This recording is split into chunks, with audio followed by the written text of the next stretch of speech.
You're lying on the couch on a Saturday afternoon, just lying there. Your mother walks past, stops, stares.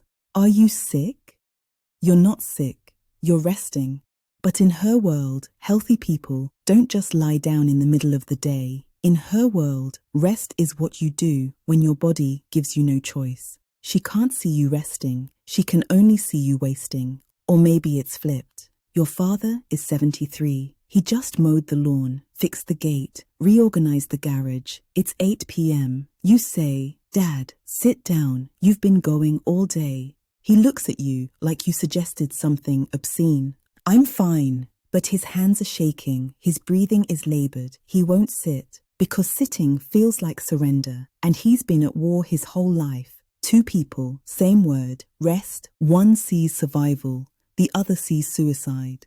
How did rest become the thing that divides families? Let me show you where this shows up. It's your mother who cleans the house when she's stressed, who cooks when she's anxious, who finds work when she needs comfort. Work is her safe place. Rest is where the demons live. It's your father who retired 6 months ago and already looks older because without work, he doesn't know who he is. He spent 50 years being useful. Now he's just here and he has no idea what to do with that. It's you scrolling through LinkedIn at 10 p.m. watching people celebrate their 80-hour weeks and feeling lazy for working a normal day. Even though you're exhausted, even though you know it's toxic, you still feel behind. It's the vacation photo that needs a caption. Finally taking some time off, as if rest requires permission, as if you need to prove you earned it, as if leisure without achievement is suspicious. Here's one most people don't talk about. It's the grandmother who got diagnosed with cancer, stage 3, and when her daughter said, "Mum, you need to rest, you need to heal," she said, "Rest is what killed your aunt." She retired and died 6 months later. If I stop, I'm done.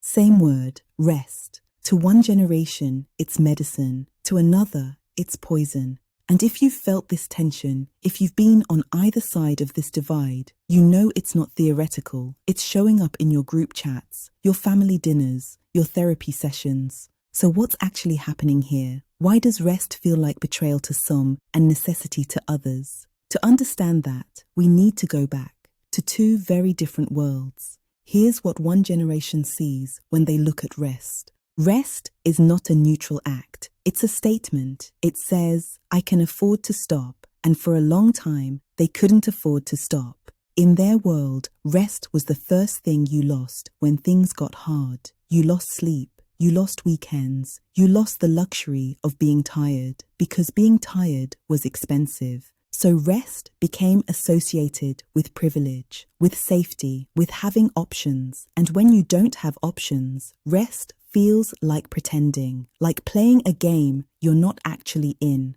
From this perspective, when they see someone resting, they don't see self-care, they see risk. They see vulnerability. They see someone who doesn't understand how fast everything can fall apart. Mental Health Day doesn't register as healthcare. It registers as a luxury they never had. Setting boundaries doesn't sound like wisdom. It sounds like the kind of thing people say when they've never had their back against the wall.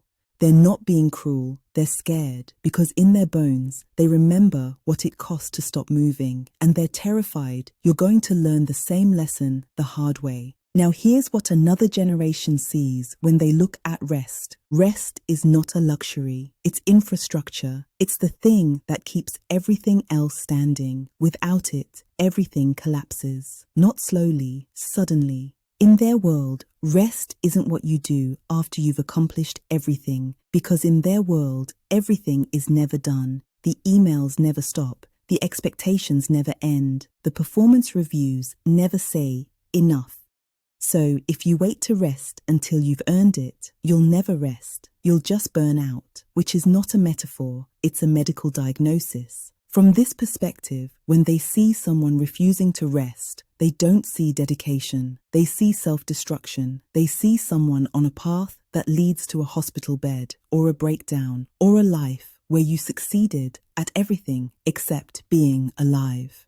Push through it doesn't sound like encouragement. It sounds like abuse. "I'll rest when I'm done" doesn't sound like work ethic. It sounds like someone who doesn't realize done never comes. They're not being entitled, they're watching, because they've seen what happens when rest is optional. They've seen their parents work themselves into early graves, and they decided they're not doing that. Both sides are seeing danger, they just can't see the same danger. One side sees the danger of stopping, the other sees the danger of never stopping. One side learned rest will cost you everything, the other learned no rest will cost you everything. And when these two dangers meet in the same family, in the same conversation, in the same person sometimes, the collision is brutal. So let's understand where these dangers came from, starting with the world that made rest feel like laziness. Let me take you into a specific moment.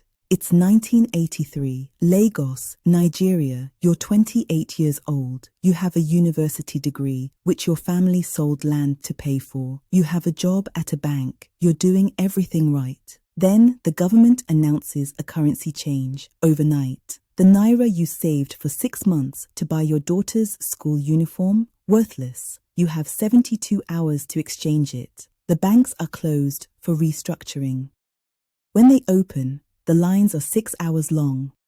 You wait, you exchange what you can, you lose 30% of your savings to processing fees that didn't exist yesterday. Your daughter doesn't get the uniform. She wears her old one, the one with the tear in the sleeve. She comes home crying because the teacher sent her home. You worked every day for 6 months, and in 72 hours, it meant nothing. That's not a metaphor. That happened to millions of people, multiple times. Now imagine you're carrying that experience. Imagine your nervous system learned. The ground can disappear beneath you at any moment. Security is an illusion. The only thing you control is how hard you work. What happens to rest in a world like that? Rest becomes the thing you can't afford, not because you're being dramatic, but because the last time you relaxed, the rules changed and you lost everything. This isn't just Nigerian. This isn't just African. It's 1975, Harlem, New York. Your father worked at the same factory for 15 years. They closed it. No notice, just locked the doors. His pension, gone. The union, dissolved. He was 52, too old to start over, too young to quit. He took 3 part-time jobs, drove a cab, did maintenance, worked security, 70 hours a week until his heart gave out at 60. You were 12 when you watched him leave the house at 5 a.m. and come back at midnight. You were 19 when you buried him. The lesson wasn't work-life balance. The lesson was, this is what it takes to keep a family alive. And if you're not willing to do this, you don't understand what's at stake. Or it's 1992. Kampala, Uganda. Your mother is a teacher. She hasn't been paid in 4 months. The government keeps promising. The money never comes. But she still goes to school every day. Because if she stops, she loses the job. And if she loses the job, there's no job to go back to when the money starts again. So she teaches hungry, she teaches unpaid, she teaches while selling mandazi on the side, while doing hair on weekends, while renting out the spare room. She never stops, because stopping is not an option that exists in her world. Here's what most people don't realize. This wasn't exceptional. This was normal. This was the water they swam in. Economic collapse wasn't a crisis. It was a feature. Instability wasn't an event. It was the baseline. And in that world, you develop a specific relationship with rest. Rest is what happens when you've been defeated, when you've given up, when you've accepted that you're not going to make it. Rest is not self-care, it's surrender. Your value, your worth, your right to take up space is earned through constant motion, through visible productivity, through sacrifice that everyone can see. This is why your mother can't sit still. It's not a personality trait. It's a survival strategy that kept her alive. And she can't turn it off just because the conditions changed. Because in her body, the conditions haven't changed. The threat is still real. This is why your father sees you lying on the couch and his first thought is danger, not my child is resting. But my child doesn't understand that the floor can drop out at any second. They're not judging your laziness. They're seeing a lack of vigilance. And vigilance, in their world, was the difference between making it and losing everything. So when they say, already, when you close your laptop at 6 p.m., they're not trying to control you, they're trying to warn you. Because they love you, and love, in their language, sounds like, you need to work harder. That was the world that shaped one perspective. Now let's look at the world their children are living in, and why rest became non-negotiable. Now, let's look at the world their children are living in. You're 27, you have a master's degree, you work at a tech company with a ping pong table and free kombucha. Your salary is more than your parents made combined. You should be fine. But here's what a typical day looks like. You wake up to 17 Slack messages that came in after you went to bed. 3 are from your boss. All of them have that passive-aggressive, just checking in energy. That means, why haven't you responded? You respond before you brush your teeth, because if you don't, you'll spend the whole shower anxious. You have 4 meetings before lunch. 1 of them could have been an email. 2 of them are about meetings you'll have next week. 1 of them is your manager asking why you seem stressed. You don't take lunch. You eat at your desk while finishing a project that's due at 3 p.m. The deadline moved up this morning. No one asked if you could make it. They just expected you would. At 5:30 p.m., you get a message. Quick sync, just 15 minutes. It's 45 minutes. It's about something that could have waited until tomorrow. But urgency culture means everything is urgent. And if you push back, you're not a team player. You close your laptop at 7 p.m. You're exhausted, not the exhaustion of physical labor, the exhaustion of never being off, of always being available, of your brain never getting to fully rest, because at any moment, your phone might buzz and you'll need to be on. This is not scarcity, this is extraction. Your parents' generation couldn't work enough. Your generation can't stop working. Your parents fought to get in the door. You're fighting to leave the building. And here's the thing nobody talks about. You're making good money. You have job security. You're not worried about food or shelter. You have everything your parents wanted for you, and you're still drowning. Because the game changed, the finish line moved. Success used to mean security. Now success means optimization. You're not just supposed to work, you're supposed to love it. You're supposed to be grateful. You're supposed to make your job your identity. And if you're tired, if you're burned out, if you need a break, the message is clear. You're not cut out for this. Someone else wants it more. Let me tell you what this generation watched. They watched their parents work 60-hour weeks and die at 58. Heart attack, stress, high blood pressure that was never treated because there was no time for doctor's appointments. They watched their parents get laid off after 20 years of loyalty. The company sent an email. No severance, no thank you. Just, your services are no longer needed. They watched their parents sacrifice everything for retirement and then get sick the year they retired. All that sacrifice, all that delayed gratification, for what?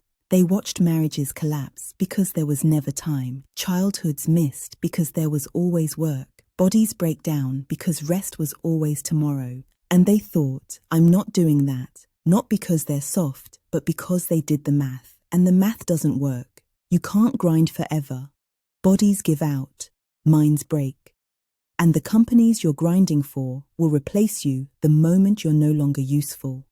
So this generation started asking questions their parents never had space to ask. If success costs me my health, is it success? If I have to sacrifice my relationships to advance my career, what's the career for? If I spend my whole life working toward a future where I finally get to rest, but I'm too broken to enjoy it, what was the point? They started learning the language their parents never learned. Burnout, nervous system dysregulation, cortisol, trauma, boundaries. They started saying things that sounded insane to their parents. I'm not responding to work emails after 6 p.m. I'm taking a mental health day. I'm going to therapy. I need to prioritize myself. And their parents heard entitlement, weakness, lack of commitment. But what they were actually saying was, I'm trying not to die the way you almost did. Rest isn't a luxury to this generation. It's a defense against systems that are designed to take everything and give back a paycheck and a pizza party. They watched what happened when rest was optional. They're making it mandatory, not because they don't value hard work, but because they value being alive. So when they say, I need boundaries, they're not being difficult. They're trying to survive a world that glorifies self-destruction. When they say, I'm tired, they're not complaining. They're stating a fact. And they've learned that ignoring that fact leads to hospitals, or therapists' offices, or breakdowns in the middle of meetings. That's the world shaping the other perspective. Now here's where it gets complicated, because these two worlds are trying to talk to each other, and the translation is failing. Let me show you what happens when these two worlds try to communicate. Thanksgiving dinner, the family is gathered. Someone asks how work is going. The daughter says, it's a lot. I'm thinking about asking for a reduced schedule. Maybe go down to 4 days a week. The table goes quiet. The father puts down his fork. 4 days? How are you going to pay your bills? I can manage. I've saved. And honestly, Dad, I just need time to breathe.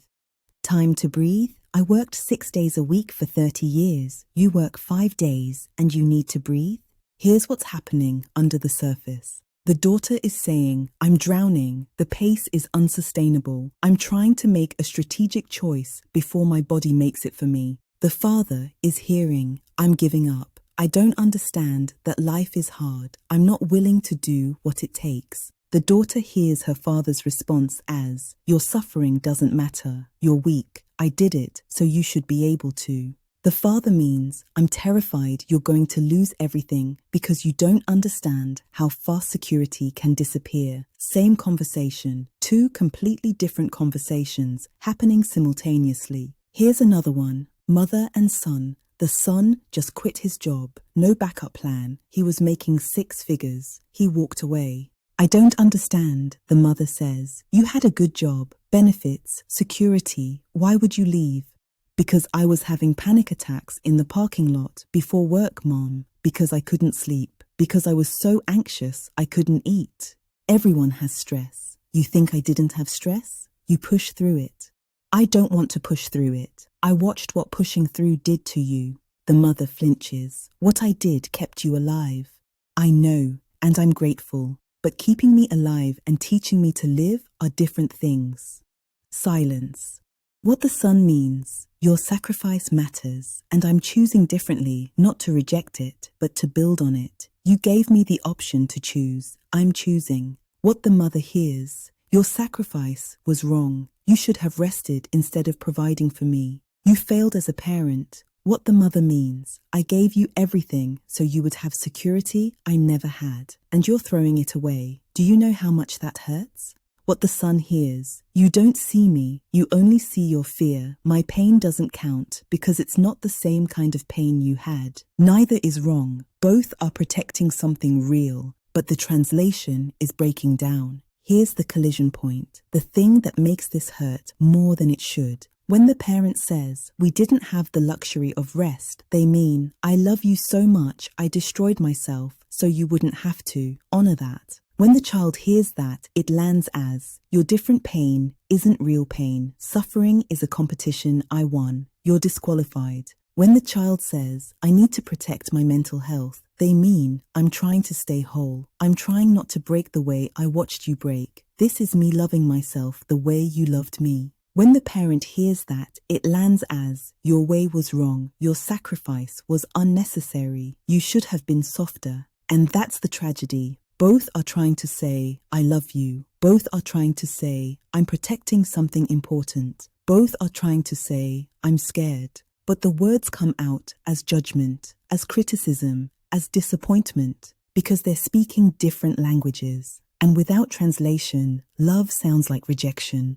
The parent can't see burnout because burnout wasn't in their vocabulary. In their world, you didn't burn out. You just kept going until you couldn't. And that wasn't burnout. That was life. The child can't see scarcity because they've never lived in a world where missing 1 day of work meant losing everything, where stopping wasn't a choice. It was a death sentence. So they're both yelling about dangers the other person can't see. One side shouting, there's a cliff ahead if you stop. The other side shouting, there's a cliff ahead if you don't. And both are right. They're just looking at different cliffs. That's the collision. That's why these conversations end in hurt instead of understanding. Not because anyone is wrong, but because no one has the map to the other person's world. Now let me show you what this looks like when the hurt gets so big it can't stay silent anymore. Let me tell you about Amara, but I'm going to tell you the part that doesn't usually get told.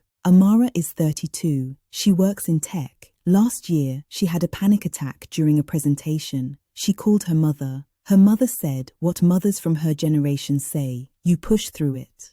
Amara felt dismissed, unseen. She stopped calling her mother about work. She stopped sharing that part of her life. Because why share if you're not going to be understood? 6 months later, her mother had a health scare, high blood pressure. In the hospital, Amara said, "Mom, this is what I was trying to tell you. I don't want to end up here."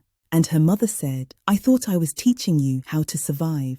That's where the story usually ends. Nice bow, mutual understanding, credits roll. But that's not where the story actually ends. Because 2 weeks after that hospital conversation, Amara's mother was back at work, full-time, no adjustments. When Amara asked why, her mother said, "Because the bills don't stop."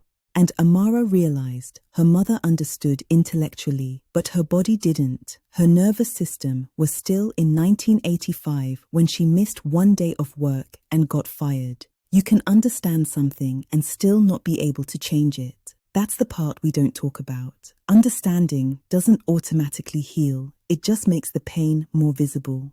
Amara is still struggling with boundaries. Her mother is still struggling to rest. But now they name it. "I'm doing the thing again," her mother will say. "I know, me too," Amara says. It's not fixed, but it's not silent anymore. Here's another story. This one's messier. David is 45. He's the son who did everything right, followed his father's blueprint, became a lawyer, made partner, makes $500,000 a year, and he's the most miserable person he knows. He goes to therapy. His therapist asks, "What would make you happy?" He doesn't know. He's never asked himself that question because happiness wasn't the goal, security was. He realizes he became successful by his father's definition and he has no idea what success means to him. So at 45, he's trying to figure out who he is outside of his father's fear, and it's terrifying because what if he finds out he wasted 20 years becoming someone he never wanted to be? He hasn't talked to his father about this because he doesn't know how to say, "Your sacrifice gave me options and I think I chose wrong." How do you tell someone who gave everything that you're not sure it was worth it? That's not a story with a resolution. That's a story that's still being written. One more. Grace is 58. She's the mother who worked 3 jobs, who never rested, who gave everything. Last year, her daughter said to her, "Mom, I'm worried about you. You need to slow down." Grace said, "I'm fine."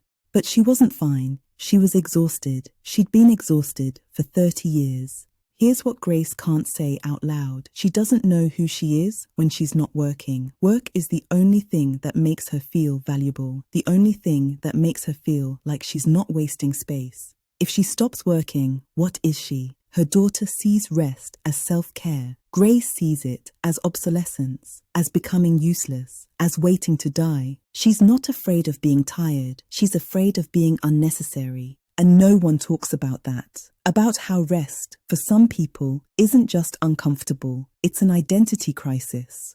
Grace is learning, slowly. She's trying to find value outside of productivity, but it's hard because the world taught her for 58 years that her worth was her work. You can't unlearn that in a weekend self-care seminar. These stories don't have clean endings because this isn't a problem you solve. It's a tension you hold. Some families find translation, some don't. Some people learn to rest, some people die trying. But all of them point to the same truth, the same reframe, which is what I want to leave you with. Here's what most people think this is about. They think this is about work ethic, about who's tougher, about who's willing to do what it takes. That's not what this is about. This is about fear. One generation learned to fear scarcity. The other learned to fear emptiness. One generation learned that rest means losing everything. The other learned that no rest means losing yourself. Both are true, they're just true in different worlds. Here's the reframe that changes everything. The parent who can't rest isn't stubborn. They're not judging you. They're living in a body that learned rest is dangerous. And bodies don't forget. You can tell your nervous system, we're safe now. It doesn't listen because it remembers when you weren't. When your mother sees you resting, she's not seeing you being lazy. She's having a physiological response to a threat. Her body is saying, danger, they're vulnerable, they're going to get hurt. It's not rational, it's not fair, but it's real. The child who insists on rest isn't entitled. They're not rejecting the sacrifice. They're trying to survive a different predator. Their predator isn't scarcity. It's a system that treats humans like machines, that measures worth in productivity. That says you're only valuable when you're producing. When your daughter says, I need a mental health day, she's not being weak. She's trying not to break the way she watched you break. She's trying to make your sacrifice mean something by actually living the life you made possible. Both are protecting against real threats. They just can't see each other's predators. Here's what this means practically. In conversations, instead of asking, why are you so lazy? Ask, what are you protecting yourself from that I can't see? Instead of saying, you don't understand how hard life is, say, I survived something that taught me rest is dangerous. Your world might be different. Instead of defending, I need boundaries, try, I'm trying to build a life I don't need to escape from. I know that's different from what you had to do. This doesn't erase the tension, but it changes the conversation, from blame to curiosity, from judgment to translation. When the parent can say, in my world, rest meant giving up. I'm learning your world has different rules. And the child can say, you taught me to survive. Now I'm learning what it means to live. That's not rejection. That's building on your foundation. That's not agreement. That's understanding. And sometimes understanding is what makes coexistence possible. The parent might never fully rest. The programming is too deep, but they can stop interpreting their child's rest as disrespect. The child might always feel some guilt. Generational patterns don't disappear, but they can stop interpreting their parents' worry as judgment. What becomes possible is this. You can hold both truths. You can honor the world that required relentless motion, and you can create a world where rest is allowed. You can say, what you did was necessary. What I'm doing is also necessary. We're both protecting something real. Not right versus wrong. Different math for different dangers. That's the reframe. That's what changes the collision into a conversation. Remember, at the beginning, when we talked about closing your laptop at 6 p.m., now you can see it differently. The parent who said, already, wasn't being cruel. They were having a trauma response. Their body remembered a world where 6 p.m. meant you were just getting started, where stopping meant falling behind, where rest meant risk. And the child who felt judged wasn't being oversensitive. They were protecting something their parent never had the privilege to protect. The boundary between work and self. The line that says, I matter outside of what I produce. Both responses are rational when you understand the worlds they came from. So here's what I want you to sit with. What did your world teach you about rest? Was it safe or was it dangerous? Was it medicine or was it poison? And what worlds are the people around you navigating? What threats are they protecting against that you can't see? Because when you can see that, when you can really see the world that shaped someone, something fundamental shifts. The parent who can't stop moving isn't trying to make you feel guilty. They're running from a danger that chased them for decades, and their legs don't know the chase is over. The child who insists on rest isn't rejecting the sacrifice. They're trying to make sure the sacrifice wasn't for nothing. They're trying to actually live the life that was bought with all that pain. And maybe, if we're lucky, we can start speaking to each other across the divide, not fixing each other, not changing each other, just translating. I see the world that shaped you. I see the danger you survived. I see why you move the way you move.